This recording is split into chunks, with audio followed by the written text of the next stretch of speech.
오늘은 2월 25일 토요일 사순절 첫 번째 주간 마지막 날입니다. 하나님과 나에 대한 관계를 살피고 있는데요. 나는 하나님을 어떤 분으로 고백합니까? 오늘의 주제는 기다리시는 하나님입니다. 제가 말씀을 봉독하겠습니다.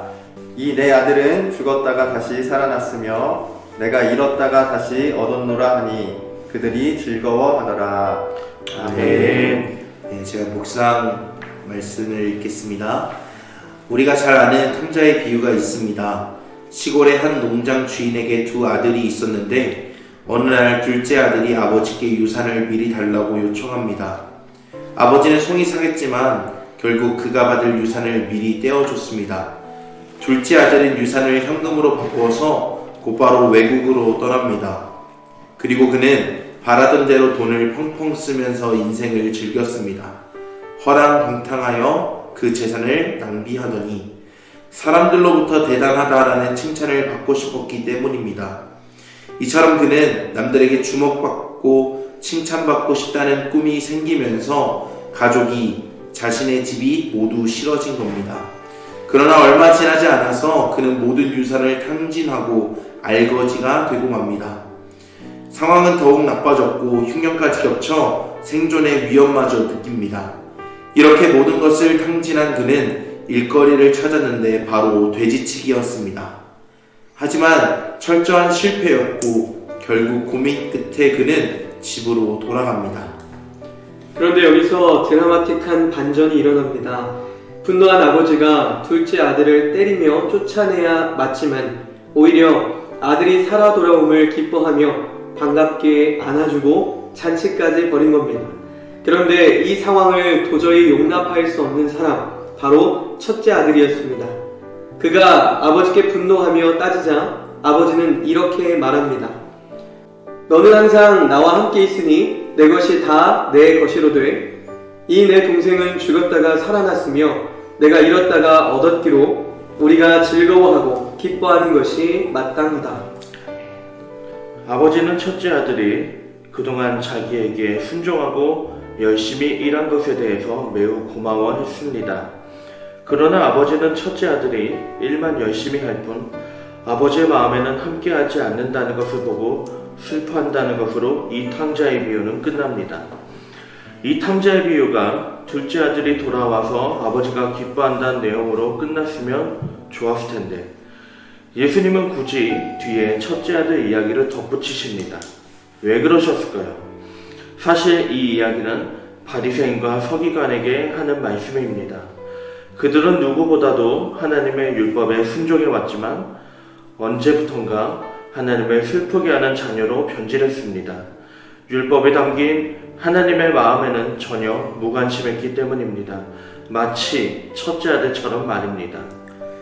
이 이야기는 지금 우리에게 주시는 말씀이기도 합니다. 하나님의 마음을 바로 아는 것이 곧 하나님을 기쁘시게 하는 일입니다. 하나님은 언제나 우리가 당신 품으로 돌아오기를 기다리시고 세상 모든 사람이 구원받기를 원하십니다. 그리고 우리가 그 일에 기쁨으로 동참하길 원하십니다. 우리의 살 길은 오직 기다리시는 하나님 아버지의 사랑에 있습니다. 그러니 깨달은 자리에서 망설임 없이 바로 돌아가는 것만이 우리의 살 길입니다. 방금 읽은 내용을 가지고 함께 묵상하는 시간을 갖도록 하겠습니다.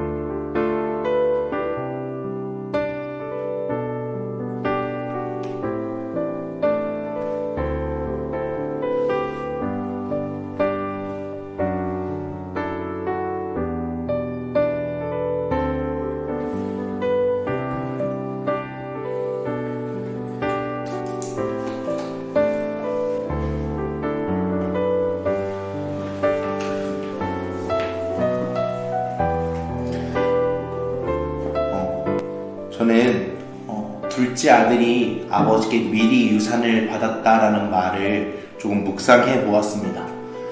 유산은 죽음 이후에 받는 거죠.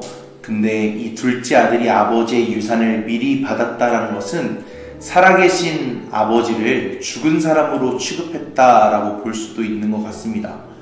어쩌면 저희는 살아계신 하나님을 죽은 아버지, 지금은 나와 함께하지 않고 지금은 살아계시지 않는 하나님으로 생각할 때가 있는 것 같습니다. 그런데 그 하나님께서는 지금도 여전히 살아계시고 언제든 우리가 다시 돌아갈 수 있는 우리의 피난처가 되어 주신다는 것을 오늘 말씀을 묵상하면서 다시 한번 기억하게 되었습니다.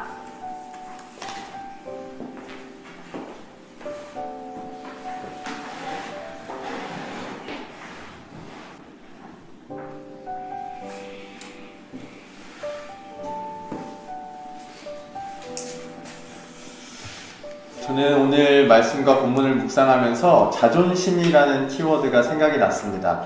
작은 아들도 자존심이 상해서 돌아오지 못하고 큰 아들도 자존심 때문에 함께 기뻐하지 못한다는 생각이 들었기 때문인데요. 우리의 자존심 때문에 하나님께서 자존심을 내려놓으시고 우리를 기다리고 계신다라고 생각하니까 우리의 자존심이 참 쓸데없는 거다. 그것 때문에 우리가 하나님과 함께하지 못하는구나 라는 생각이 들었습니다.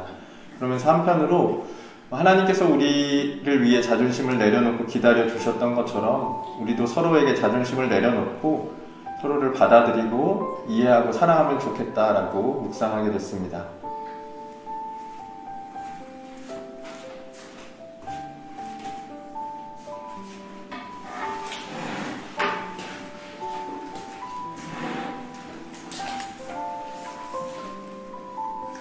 저는 아버지가 첫째 아들에게 주셨던 그 이야기를 한번 되새겨보았습니다. 너는 항상 나와 함께 있으니 내 것이 다 내 것이로되 라는 이 말씀인데요. 이 말이 첫째에게 그다지 와닿지는 않았던 것 같아요. 이야기 끝까지 봤을 때 왜 첫째에게 이 말이 와닿지 않았을까 싶었을 때 불안한 것도 있었을 것이고 가장 크게 불안한 게 아니었을까 그런 생각을 해봤습니다. 불안하니까 아버지가 나를 사랑할까 의심했던 것이고 또 그런 의심과 불안이 더 나아가서 아버지를 불신하게 되는 그런 모습을 낳은 게 아닐까 생각을 해봅니다. 어쩌면 이것이 저의 모습인지도 모르겠습니다. 저도 조그만 문제 앞에서 하나님을 때로 의심하고 불신하고 그랬던 제 자신을 돌아보는데 그래도 생각해보면 아버지께서 나를 끝까지 기다리셨다는 거, 하나님께서 나를 끝까지 기다리셨다는 거, 그거는 하나님께서 우리를 너무너무나 사랑하신다는 그런 표현이 아닐까 생각을 해봤습니다. 이제 그런 작은 문제나 여러 가지 상황에서도 의심하거나 불신하지 않고 끝까지 기다리시는 그 하나님 앞에 더 한 걸음 달려가기를 다시 한번 결단해 봅니다.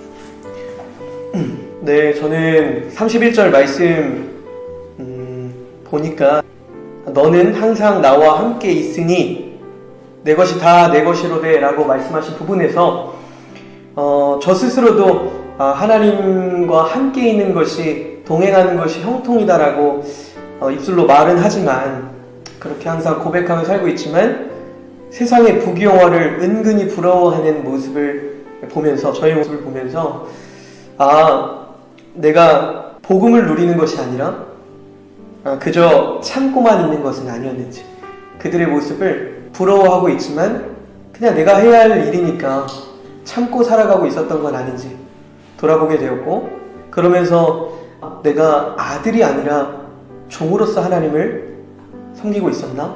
라는 생각이 들었습니다. 이제는 종이 아니라 내가 해야 될 것에 매몰돼서 사는 게 아니라 하나님의 복음을 진정으로 즐기고 누리는 그래서 이 아버지가 고백한 것처럼 내 것이 다 내 것이로되 라고 이야기한 것처럼 지금 저희가 가지고 있는 이 구원의 기쁜 소식들을 정말로 누리고 살아갈 수 있는 그런 제가 되어야 되겠다는 고백을 해보게 되었습니다.